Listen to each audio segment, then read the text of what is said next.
Welcome back, everyone, to the Shintaro Higashi Show with Peter Yu. Today, we're going to talk about a pre-training checklist for practice. It doesn't have to be specifically to Judo. I think this goes across all grappling sports, any sport that you do. But something like when you're driving into practice or something like that, and you're like thinking to yourself, like, what should you be thinking about? What should be going through your head? Like, how should you prepare for practice, right? Because you have to prepare for practice in some sort of way. Yeah. And this is for everyone, right? Like, I mean, professionals, of course, you have to go through the pre-training prep. But then even for hobbyists, you only get, like 2 hours a week, 3 hours a week. And you want to maximize everything. Maximize the time. Yeah. Right. I mean, it goes without saying, right? Like, I'm not talking about like bring your belt, bring your shoes, bring your this, bring your. I'm not talking about that. It's like that goes without saying, right? Don't go to practice without the necessary tools, right? If you're going to play basketball, you can't not bring basketball shoes, right? Or basketball, yeah. You need a basketball to play basketball. I think, right. Not a basketball expert, but so there are, I guess, two sides of things, physical and the mental. So why don't we start with the physical side, physical prep?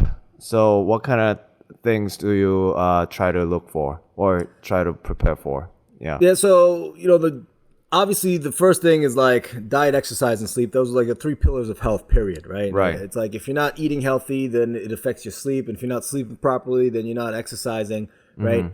So that's sort of the three pillars of, functioning health, right? Right. So, you want to have a good diet, good nutrition. You don't want to eat 20 minutes before, right? I know sometimes, like, I'm at practice, I hear this a lot too. It's like, oh, so I had 4 slices of pizza like 20 minutes ago, right? Or like, oh, I just ate it, I'll feel good. Or I hear the opposite of that. It's like, oh man, work was crazy, I didn't eat anything all day, right? So you have to prepare your meals, right? The sleep stuff, like, it's already too late, that day of. It's like, oh man, like, I guess some people could slip in a nap, right? But diet, exercise, and sleep, like, don't be hungover to practice, all that stuff, right? That's the first part of the physicality side of like going into practice. This is the first checklist, right?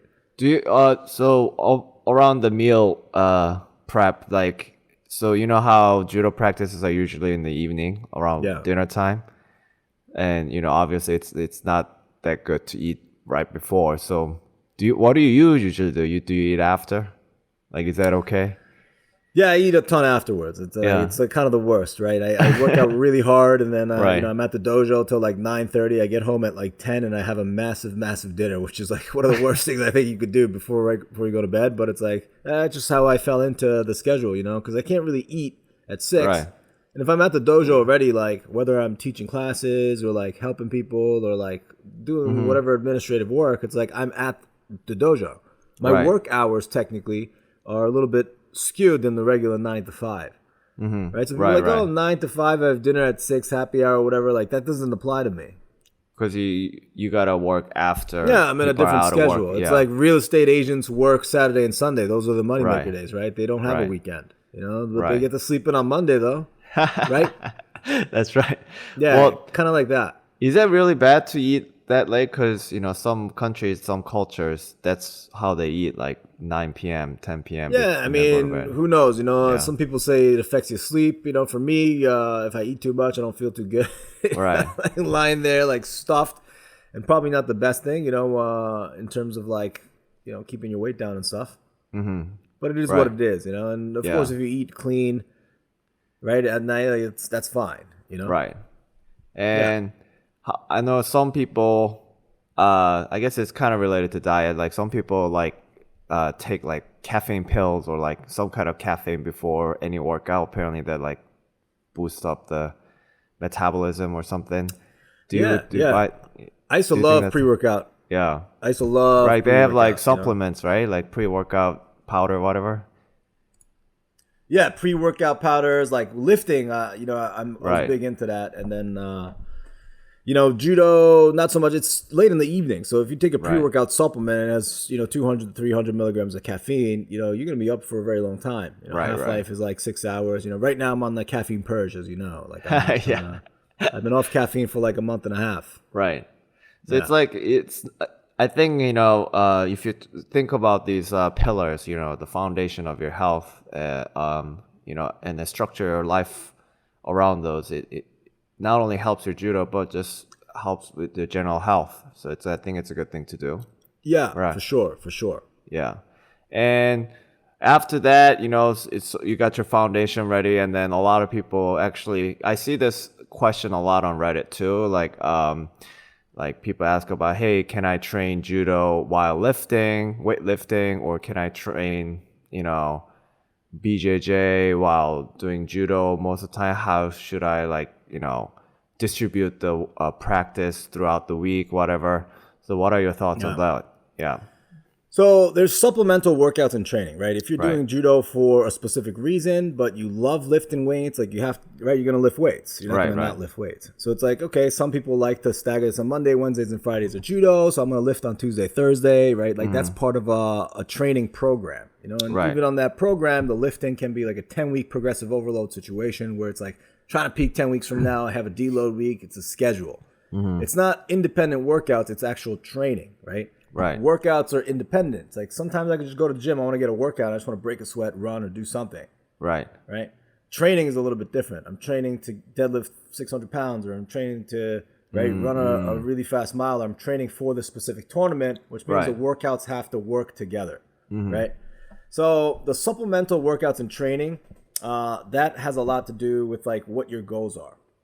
Right.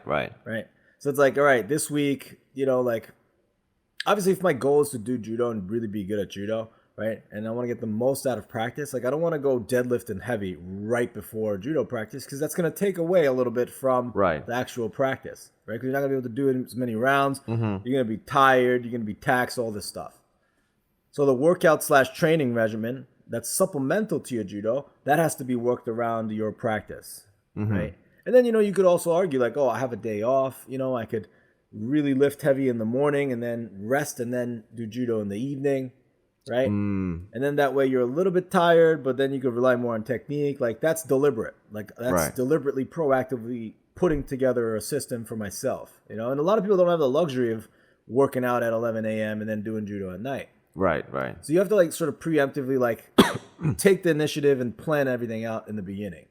So this kind of falls into the category of like, pre-judo checklist. Like where am I in my training routine, right? Where am I in my workout? Where am I in my cycle, And, we're going to get to the later on, like the most important part of this is like you have to know yourself, what you're trying to do.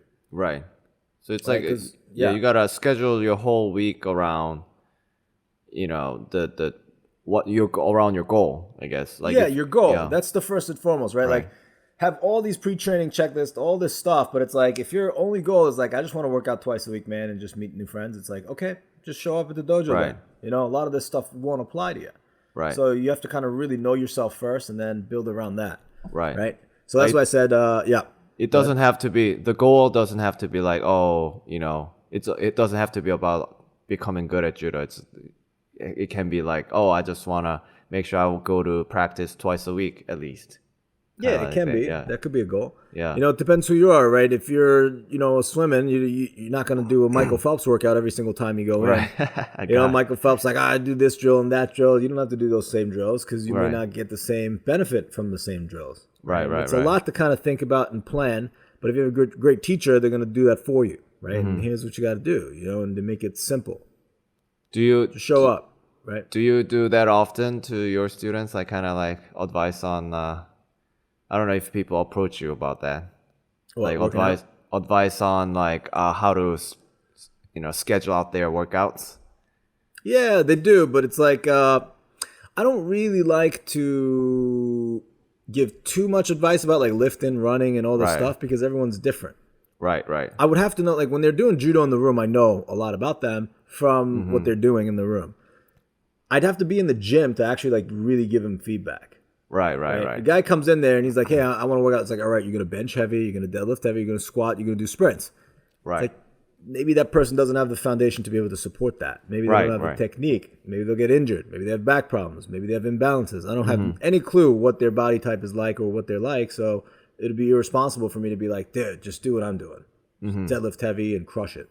Not that I'm always crushing it. So you crush those deadlifts. I've seen videos. Sometimes, yeah, sometimes. So don't like giving out too much stuff, but there are Right. stuff that's like just general, right? Like if you are completely new and you look like you're not really right, then sometimes I see like, all right, guys, do push-ups, and you can't really do push-ups. Like, dude, you got to do some push-ups, Yeah. right? Yeah. Right. Do push-ups every other day, do body squats every other day, and that'll help you, right? Sometimes it's like your ankle mobility is super limited. Like you're going to end up hurting yourself. You got to stretch those ankles. Like glaring issues. Yeah. Then I could kind of give a little bit of feedback, right? But I'm not a physical therapist. I'm not a personal trainer. Right. So not too much, but I will give this spiel, right? If you're listening to this now, yeah, just listen to You're this. getting this. Sensei, I have a question. This is the podcast. Yeah. I mean, for me, I think, just to give you guys an example, my goal was to show up to Judo twice a week, have fun. And in order to have fun at Judo practice, you kind of have to be good. So I try to keep up with people. And I also like playing soccer. So I would try to stagger like Judo and soccer. So throughout the week. Yeah. That was my thing. Yeah. You used to schedule it like, hey, Judo twice a week, soccer twice a week, honey, you come after that. Yeah. Yeah. That's right. And then slowly I had to change that. Yeah, little by little. Yeah. That was my whole thing. Come on. Yeah. Yeah. So that's the physical side. So you have to have your foundation, the nutrition, eating right, sleeping right, not going, just leading a healthy lifestyle in general. And then maybe you can also add on, supplemental workouts depending on your goal. So now, like you mentioned there, a little bit with the goal, the mental side of things. So you can't just show up to a Judo practice, just physically ready. Like it will be, you can, but you're not gonna get the most out of it. Exactly. Right? Yeah. A lot of the time, the psychological side is huge. Right. First, it's like getting to practice. Sometimes it's a drag. It's like, man, my back hurts, my knee hurts, whatever it is, and then you have to remind yourself why you're doing it in the first place. And a lot of the times, not 9 times out of 10, but a good majority of the people come because of the people in the room. Right. So you have to remind yourself, Peter's going to be there training. He's going to rely on me to work out. Right. Uchikomi partners for this guy or that guy. So it's like, or that girl. So it's like, I got to go because they need to train. Yeah. Right. So it's like you are responsible for your peers getting better too. Right. So it's like overcoming that psychological hurdle of like getting to practice first. Like, oh man, I'm tired. Right. There's always going to be excuses not to go to practice. My back hurts. My knee hurts. I'm tired. I had a bad day at work. My girlfriend's on my case, or my boyfriend's on my case, or there's a happy hour you want to go to. Yeah, there's a happy hour. That's a big one. Yeah. I missed some practice because of that. Yeah. It's like on a beautiful day, man. It's like 76 degrees outside. It's fall. Like you want to go to Blockheads and eat burritos outside, drink mojitos. It's like, I get that. Right? Like, why wouldn't you want? I want to do that. I'm gonna go to a basement and get choked and thrown. Right? So it's like that's the first mental side. Right. The psychological side of pre-check training checklist. And if like it comes back to knowing yourself. Like if you're a competitive athlete, that stuff doesn't apply so much. Yeah, you can't afford to do that. Yeah. It's like you just have to like repress it down and just grind it through. Or some people are just super intrinsically motivated, but most people, it's a psychological hurdle to even get to practice. So for that, it's like you gotta go through the list. That's half the battle, just like showing up. Yeah, half the battle. Yeah. So going through the reasons why you're doing this in the first place, and remind yourself, okay, I need to go because these are my goals, and I go there because I had X, Y, and Z. And then when you come across a time where it's like, oh, I have no reason to go, then quit. It's fine. If you don't want to be there, don't be there. That's like one of my major things. I only want people in the room that want to be there, right? Right. I think that's a good point because I don't think once it becomes like a forced thing, you're not going to enjoy, you're not going to get most out of it, and people around you feel that negative energy, I guess. Like it's like you're not really helping everyone out. So maybe just it's okay to take a break here and there. Yeah, it's okay to take a break here and there, but you do it long enough, right? You stay interested and you have time in the sport, you're going to get good. Yeah. Right. I actually had this conversation with a kid on Instagram the other day. Oh, yeah. I've been doing it for Judo. I'm not very good. I'm like, it's a drag to go to practice. And then I gave him like this. All right, I'll give you 3 rules. Right. 1, stay healthy. 2, stay interested. Right. And then 3, as long as you stay in, Right. You're gonna get good. Can't remember what the third thing I said, but it's one of those guys. Yeah. I think that's yeah. Sometimes you got to overcome that thing of like phase of like, oh man, like I can't find a reason, but it's like, sometimes you fool yourself and lie to yourself and make excuses and make reasons why you're not enjoying it, but a lot of the times you're just looking for a way out. Yeah. Right. And down the line you're gonna reap the benefits. Mm-hmm. It's like eating healthy. Right. It's like everyone knows, don't eat so much, eat some vegetables, don't eat fried foods, like don't eat so much sugar. Everyone knows this, but it's so difficult. That's why you see this multi-billion-dollar industry behind like pumping out products and do this and do that. Million YouTube videos, and I'm part of the I fall into this thing too. It's like, oh man, this eating healthy, like, oh, I would love to have a cake. Right.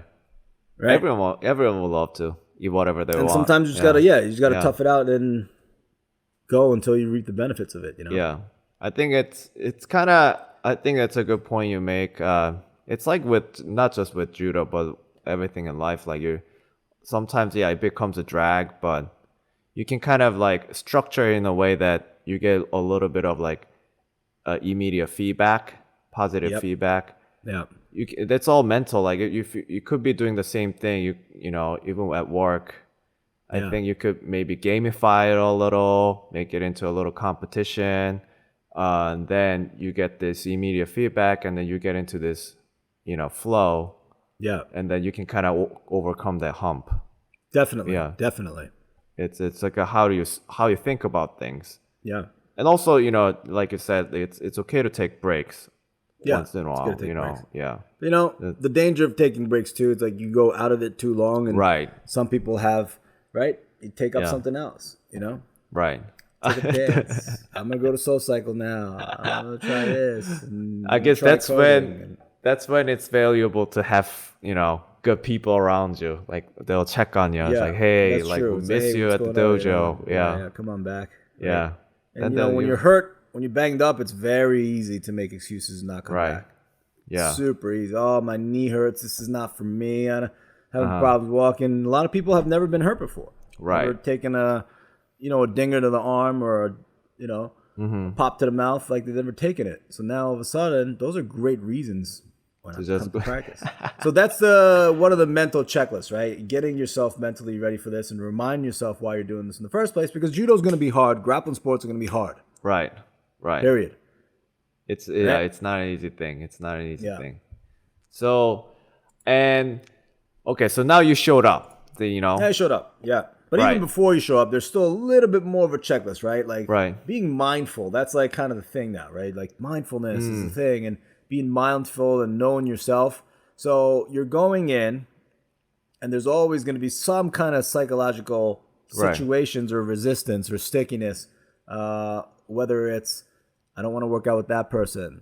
I'm a little bit scared of this person, right? Right. I'm a little bit scared of hurting my knee. I don't like taking break falls, so I'm kind of like tense. Right. You got to know yourself and know these things about yourself. So now all of a sudden, you could work on them. So going into practice, like, I'm always taking a beating from Peter, and I'm kind of shying away. Now I'm just trying to not make eye contact with Peter. It's like I'm going to go in there and then, overcome that fear. I'm going to look him in the face and try to do Randori. Oh my God. No one thinks like that. Yeah, okay. Yeah, and then that's another thing. And then I'm sure everyone has it and kind of does this, but like that kind of thing, like rivals. Like, oh, I'm like rivals, like I have this guy always, back and forth, and then sometimes you don't want to go with them because it's hard with the hurt, But kind of, you have to mentally prepare to face that, right? Face that challenge. Sometimes you got to have a psych up of a situation. It's like that person may have the best day of his life that day. Right. He's feeling great. He slept well. He has his checklist, right? Yeah. Yeah, he's pumped. He's like all day. He's like, I'm gonna kick the shit out of that guy today. Yeah. And you probably like, a little groggy and sleep well. Right. You mistimed your meal. You're going in and you're like, oh boy, right. Do I not want to take a beating from that guy? Right. But you're like going into it, that's a thing that you have to kind of be aware of. Yeah. And I think it helps to think that this is not like a, zero-sum game. That's right. It's not it's about a competitive win, lose. environment in practice. It's collaborative. You have to make each other better. It's about learning. It's about growth. Yeah. So if you have that mentality, then you're gonna be good. Yeah. Maybe you have a bad day. Your rival has a good day. Maybe they just think that your rival must feel good. Yep. And you help them or her do that. Exactly. So that's the second checklist, right? Like mindfulness and taking a mental checklist of where you are psychologically, because it's a very psychological game. You hesitate in pulling the trigger on a technique, you're not going to get it. Right. So it's like being in that mind space, being ready to go. Sometimes, you hurt someone in practice and now it's like, oh, I don't want to hurt that person, or I don't want to hurt somebody. And now you're not pulling the trigger and not going for stuff because you're kind of uncertain about your own control. That's something that could prevent you from having a great practice too. Right.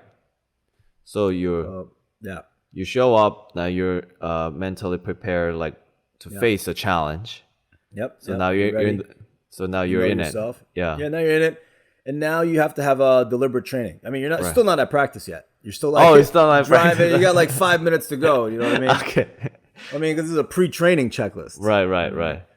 I guess this is all on the drive to the dojo, or when you're sitting on the subway rocking back and forth, and one of those guys. Right. Yeah. So deliberate training. Right. What are the pockets in my game? Now this is sort of the technical side of the things. Right. Where do I want to work on? Right side versus left side. Like, I haven't fought a lefty in a long time. I need to go with 3 lefties today, 4 lefties today. 10 rounds in the evening. I want to do at least 7 of them. Right. I'm gonna break them up evenly between right and left. You can if it's 7, but it's like I'm going to do 4 lefties and 3 righties. Right? And then the checklist, when you get to practice, it's like, oh, shoot, there's a lot of lefties in the room. You know what? I'm going to get more rounds of lefties in. Right. Or like, I've been shying away from going with the bigger people. I'm going to go with the bigger people. And, a lot of the stuff that we mentioned before, like taking inventory of your own self, right? Not feeling too good today. I have this psychological thing of like, man, I don't really want to get hurt. I'm kind of scared of it. I don't want to go with George, right?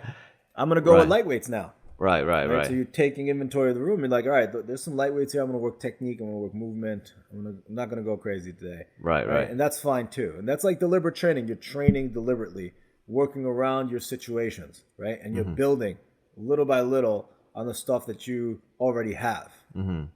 Right. My Uchimata finish is not so good. Like I get in, but I don't really finish. I'm gonna deliberately train that. Right. That's good. Yeah. This is another thing that your teacher can really help you, right? Yeah. So like trying to see the gaps in your game, and then you can kind of work on them. Yeah. Right. Yeah, and then you have to have a conversation before. Right. Hand, with the teacher, because if you walk up to your teacher, it's like, hey, what do I need to work on? The teacher also might be thinking about something else. He has that person thing and like looking over here and making sure that person doesn't get hurt, and all these different things are going through his head too. So maybe that's not on the forefront of his mind, and now he's has to give like a winged response of like, work on your Taitoshi. Right. So it's like, hey, you want to be on the teacher's radar too, right? You want to be visible, right? Hey, I'm working hard. I'm sleeping right. I'm eating right. I came in, I'm ready to train. I'm never late. I'm prepared. Right? Right. And now all of a sudden you're on the radar. You're a coachable person. Coach wants to coach you, And then it's like, have that conversation. I want to get better. What do you think I should work on? Like, you know what? Let me keep a closer eye on you. And now all of a sudden that person is in the game, right? Really. You do that a lot, right? Like you sometimes you instead of giving like a winged answer, you say, "Oh, I'll think on it," and then if a student like is on your radar because he or she tries hard and asks the right questions and whatnot.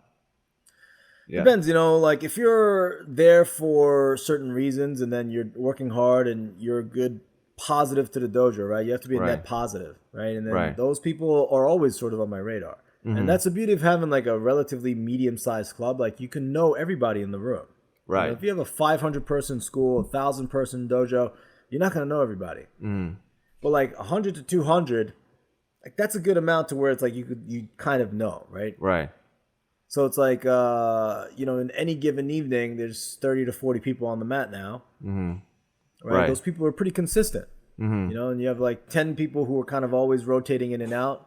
Saw this person this week, saw this person last week. This person hasn't showed up in 2 weeks. But there's a core group of people, 20 to 30 people that are always there. Right. Like, those people are on my mind. So if they ask me like at any time, like, what do I need to work on? I know the answer to that. Right.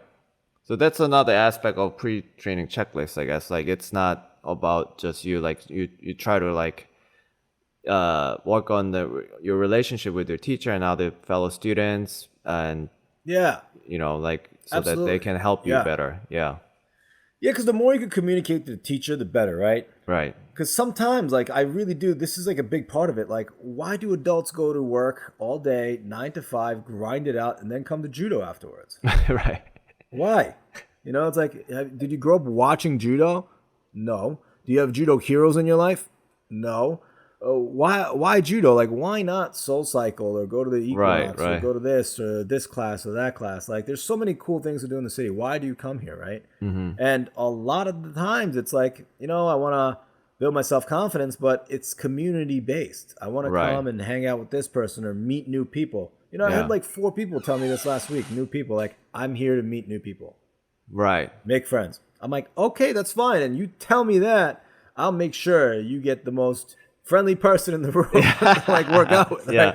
And then it's like, and I'll throw those out there. I'll throw those like feelers that are completely not Judo related. Right. You know, I want to make friends. You know, I want to get out of my, what do you do for work? I'm a software engineer. Oh, Peter's a software engineer. Oh, that's a data scientist. Oh, that guy works at Facebook. Right. Oh, good. Talk amongst yourselves. Go. Yeah. Right? So now, like, I've kind of done the part of like fulfilling that person's need of why they're there in the first place. Right.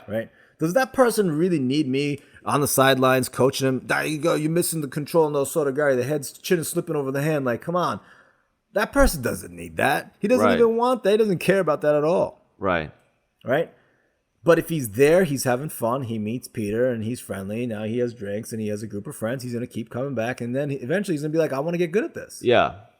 I think that's so then his goals are shifted. He's in the community. Now he has people to go to the dojo to see. So now he's like, Sensei, I want to learn this Osotogari. It's like, man, you got to keep the guy's head control. Like, the guy's just keep and then I could start beating that into the person. And deliberate training and this kind of starts from that. So I think the constant theme about this that you got to know your goal, know yourself. What is it? Yeah. Why are you there? There are people out there who have no reason to be there, but they're just there, right? They're just looking for like a leadership figure, right? Or looking for something to do because they're bored. Like, you know, everyone kind of sort of has a different reason, and you know, those people are a whole nother stuff too. Yeah, you know? I mean, and it's perfectly fine to have a goal like that. And then also another thing is, like you said, you know, goals. You should stay flexible enough to change your goals. You know, depending. People change your goals all the time, right? And you know, and that's the fun part, I guess. Like you give yourself different challenges depending on your, you know, evolving goals, and that's another, you know, pre-training, another item on the checklist, I guess. Yeah. Now you're at the dojo. Now you could tape your fingers. Yeah. Right? Now we're at the dojo, Peter. We're now we're at the dojo. We do. Anybody got tape? Like, can I borrow some tape? Anybody got? That was me. Can I use this? Yeah. Like, oh, can I charge my phone there? Yeah, can I charge my phone? Like, yeah. Yeah, that's so. I think I think the again, like we always go back to, like, you know, knowing yourself, your goal, and that's how you maximize your time, and you know, make sure you have a good community. I mean, it's not just about doing judo, you know. It's everything. If you want to get good at judo, if you want to become good at judo, all these things have to fall into place. And again, your goal may not be about being good at judo, so that's okay too. Yeah, that's okay. Make it fun. Make it fun. Stay, as long as you stay interested and stay healthy, right? And you're gonna spend a lot of time doing it. You're gonna get good. Right. I think consistency, I guess. Yeah, consistency. You have to be consistent. Anything you want to get good at, you got to be consistent with it, right? And you have to have good teachers. Right. That's right. So that's a pre-training checklist. Did I miss anything? I think that's good. Like we cover the physical side, the mental side. Yeah. Yeah. And then in a later episode, maybe we'll do some like talk about a post-training checklist. Yeah, that'll be fun. That'll be fun. Yeah. Probably should do that next, right? Yeah. Back to back. Pre-training, post-training. Yeah. Right. Listen to this on the way to practice, and listen to the next one on the way out of practice. That's right. And you become a judo god. Cool. All right. Anything else before we conclude? No, that's it. Thank you guys for listening. As always, you can find me on Instagram. You can find Peter on Instagram. Judo Shintaro NYC. Plug your Instagram. Yeah, I think Peter Kuno, Peter, and KEUNWO. Yeah, shoot me messages if you have any suggestions about the episode. About the podcast. We always try to read them and then try to cover them. We've already done like a few from from the suggested topics, so we definitely listen. Yeah. So cool. People have been kind of hitting us up too, like for like random sponsored stuff. We haven't done anything yet, because we want to make sure if we're gonna fill the time with commercials, we want to make sure that it's a good one. Right? We want to make it's worth something that we can really stand behind. We're trying to be authentic.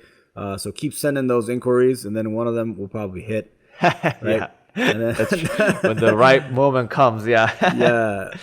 I told Peter today I had Skillshare, which is like every YouTube video ever. It's it's sponsored by Skillshare, and they hit me up, and I don't know, might do it. I don't really know.